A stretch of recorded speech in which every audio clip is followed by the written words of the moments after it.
In the Gītā, Krishna says, Janma karma chame divyam evam yo veti tattvata tyakva deham punarjanma naiti mameti surjana. A simple formula for one who comes to knowledge of Krishna's divine nature, including the way he takes birth in this world, apparently like an ordinary person in some cases, but it's not ordinary, it's divyam, transcendental, and the way he moves about the world. When an attorney goes into a prison to visit a client, it's not that he can't get back out anytime he wants, but the prisoner has to stay there because he's paying for his crime. The attorney is coming for a different reason altogether, and that is to extricate his client from the prison term. And Krishna similarly comes with the sole idea that he'll give us an opportunity to come out of the darkness of ignorance. After all, in the Śrīmad Bhāgavatam,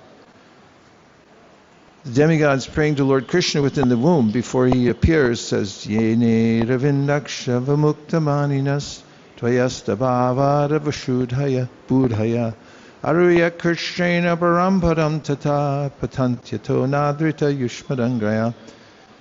That unless people have an opportunity to envision the beautiful form of the Lord and become attracted, then whatever way they struggle to find relief from the material nature will fail. And they'll fall back down again, patantyata, under the clutches of material nature.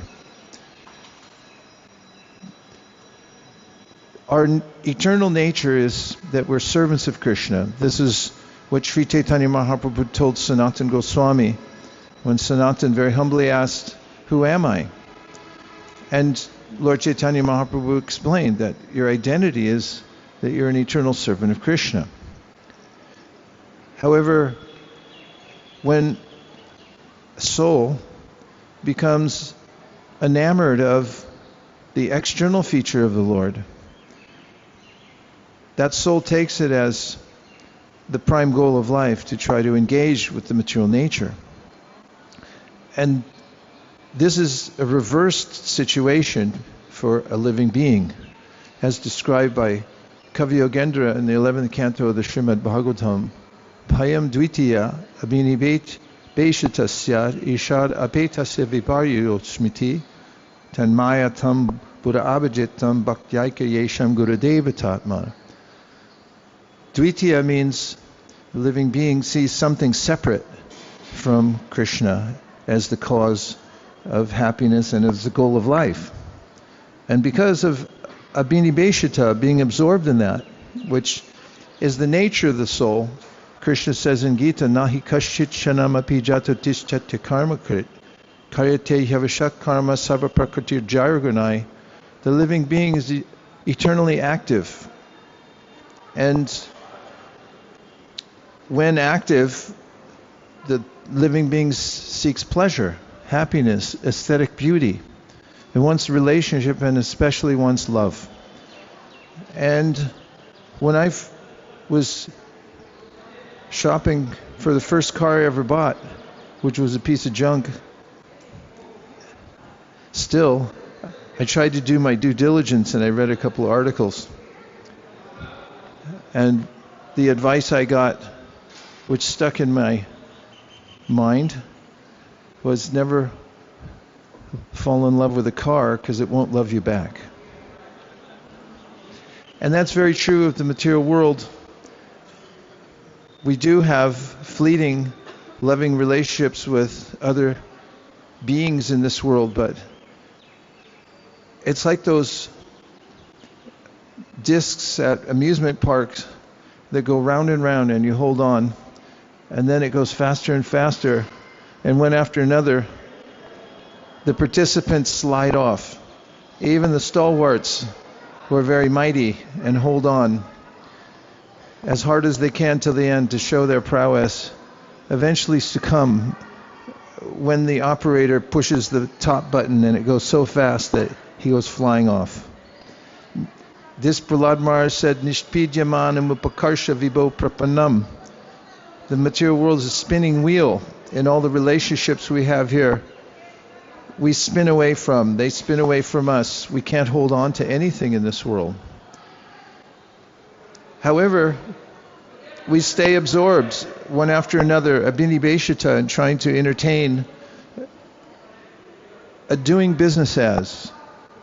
When you have a company, when you've started a corporation, as many of you know, because some of you are business majors, you can start what's called in America, I don't know if they have it in the UK, but it's called a DBA, doing business as. So you have your corporation, but then you have a separate name and brand for another company. You have, at least the rules were a while back that you had to publish it, that my core company is going to also be known as such and such.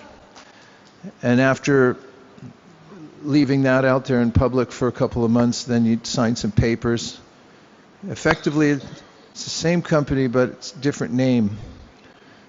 And here in this world, this Dvitiya, we're all souls, part of the spiritual world, part and parcel of Krishna. But then we have this little DBA going on, doing business as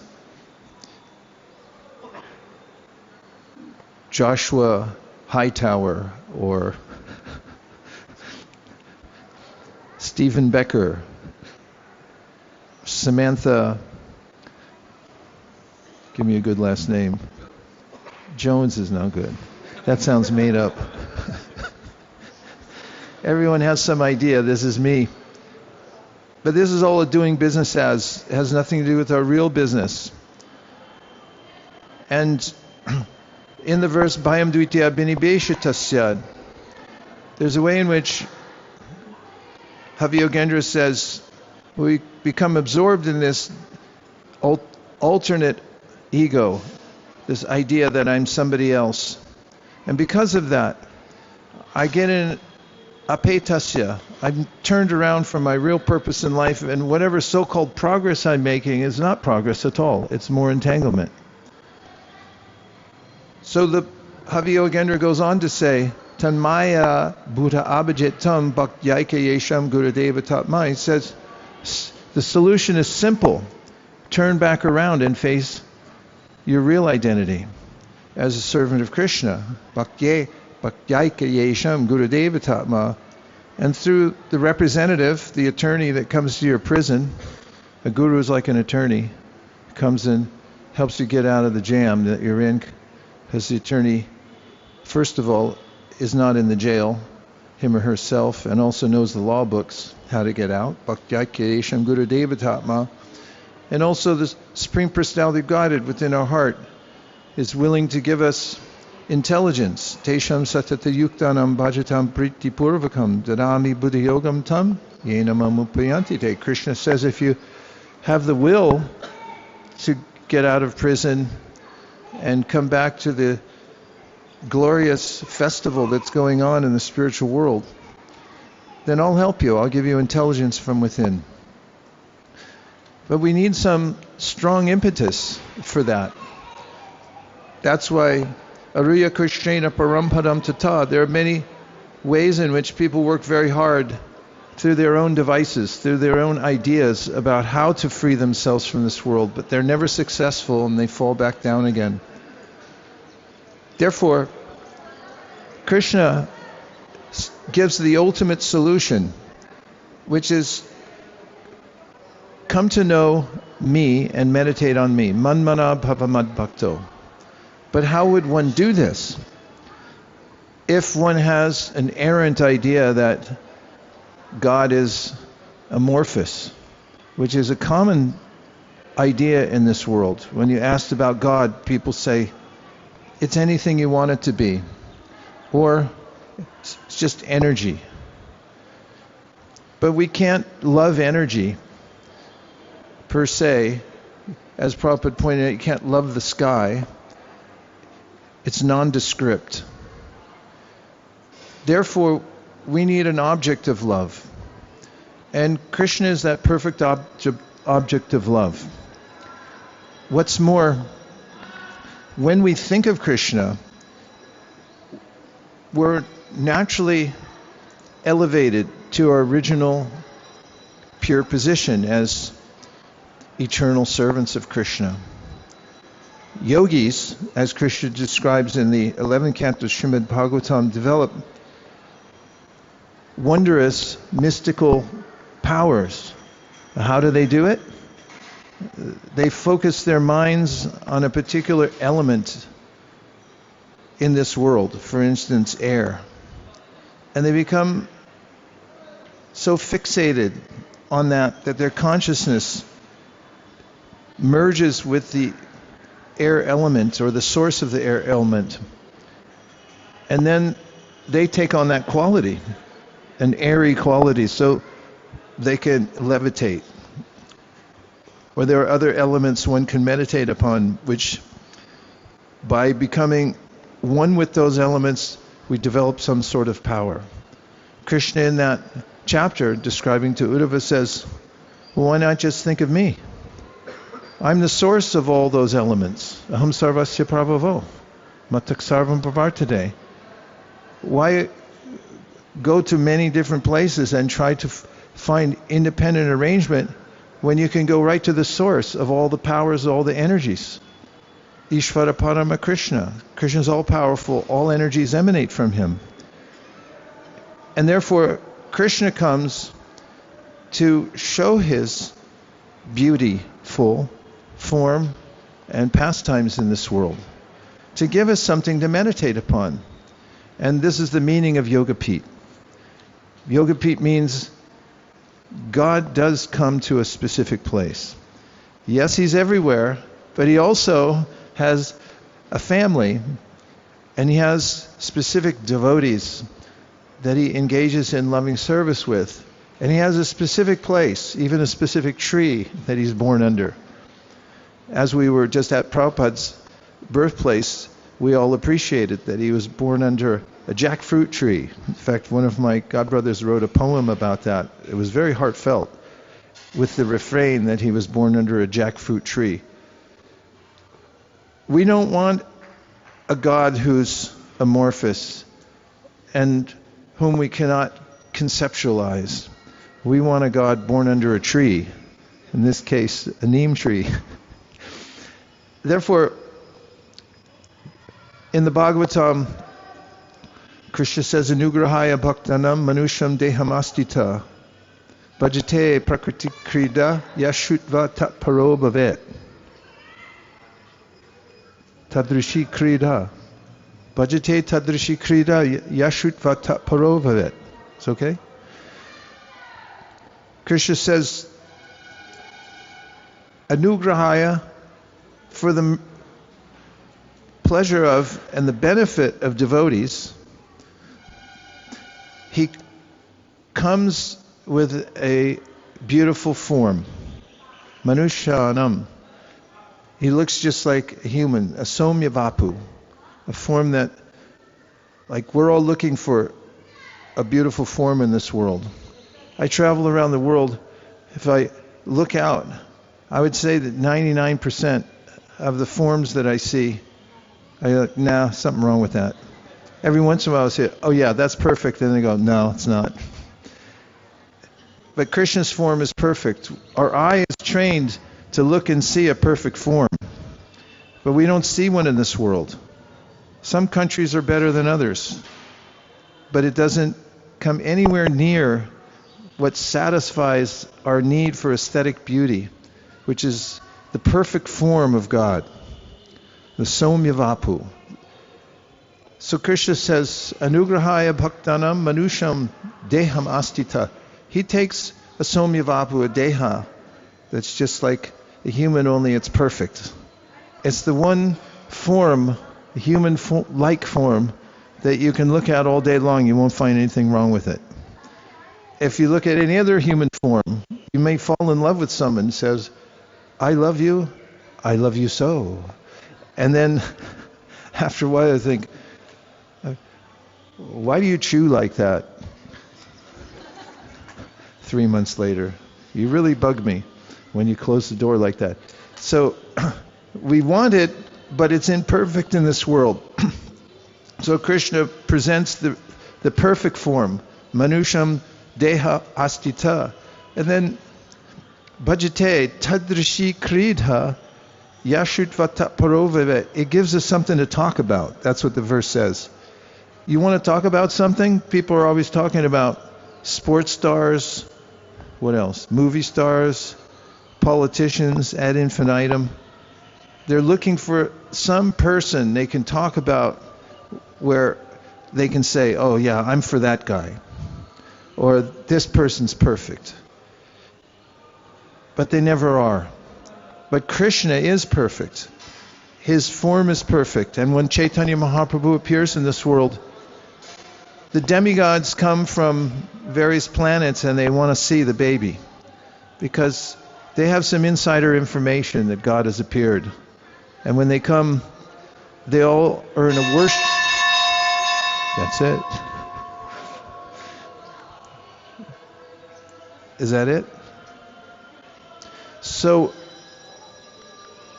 when we worship Lord Chaitanya Mahaprabhu, we're worshiping the perfectly formed, aesthetic, beautiful form of God. What's more, he performs pastimes that are intriguing, they're funny, they're loving, they're exciting.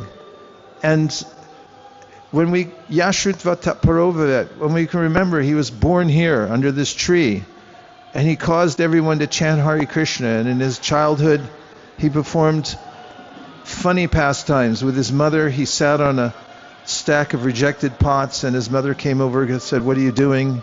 He said, well, what do you think I'm doing? You didn't send me to school.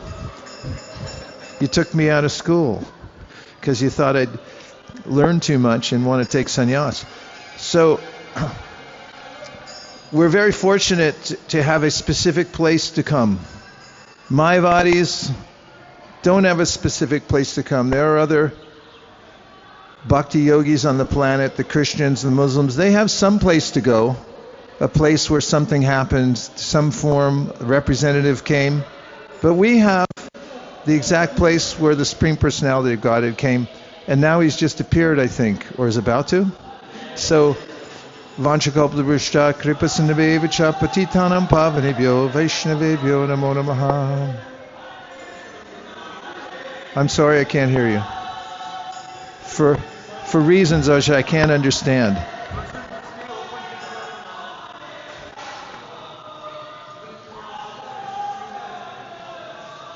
Okay.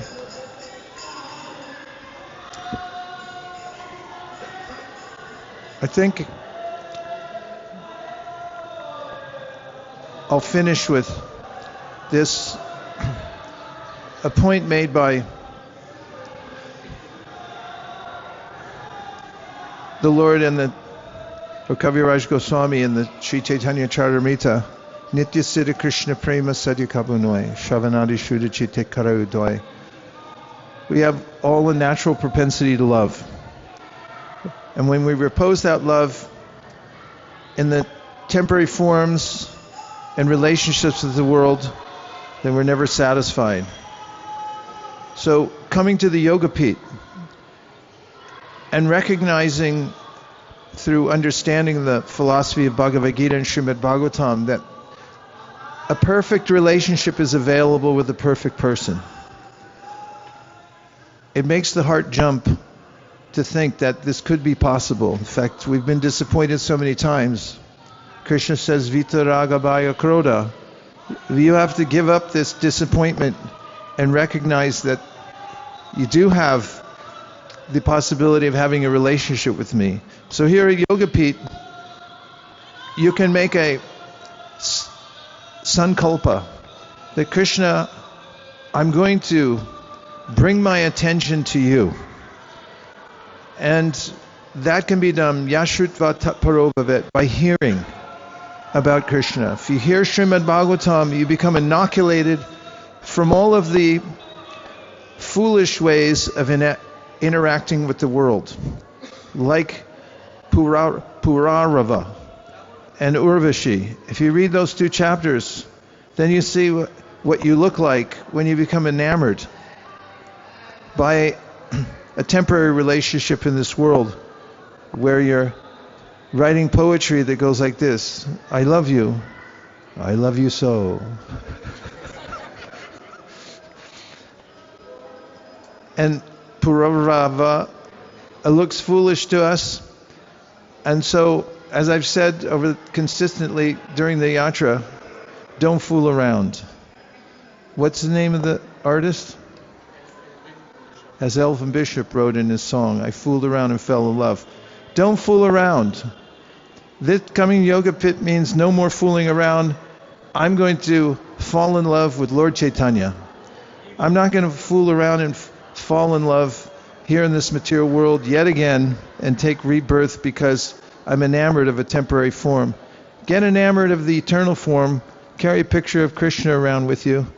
Go to the temple, see Krishna, take brahminical initiation, worship Krishna on the altar, dress him, bathe him, chant his name, take Charnamrita and think of his lotus feet. Go out and teach Krishna conscious to others and see that everyone's just fooling around. If you think when you go door to door people are doing something important inside, they're not. They're watching TV. They're eating Doritos and Pop-Tarts. And they have no clear idea about any philosophy in life. Even the topmost scholars in the world are focused on one little aspect of the universe. They have no idea what it ultimately means. They're just holding on for dear life. We actually have not only the beautiful form of Lord Chaitanya, but from his lotus mouth came the most cohesive and easy to understand philosophy ever presented to the world. And we can take that to heart, those who are intelligent. Sumedhasaha, Krishna Varnam Tusha Krishnam Sangopangasha Parshadam Jagnai Sankatana Prayar Yajanti Hi Sumedhasa. The Bhagavatam says, if you're really smart, take this process of worshiping Lord Chaitanya Mahaprabhu through Harinam Sankirtan, reading Bhagavad Gītā, Śrīmad Bhāgavatam until the pages are all worn out. Your book at home should not make a cracking sound when you open it, like it's the first time, nor should the plastic still be on the books. It should be so worn out that people say, wow, how many times did you read that? And if we do that, simple things that we're doing anyway, by reading this or that, and by singing this or that, or by thinking of this person or that person, we simply transfer it to Lord Chaitanya. As we know from Prabodhananda Saraswati, nobody's better than Lord Chaitanya. So make this your meditation, this Yogapīṭha. God appeared here in the most beautiful form, golden and brilliant and compassionate and ready to take us by the hand back home, back to Godhead.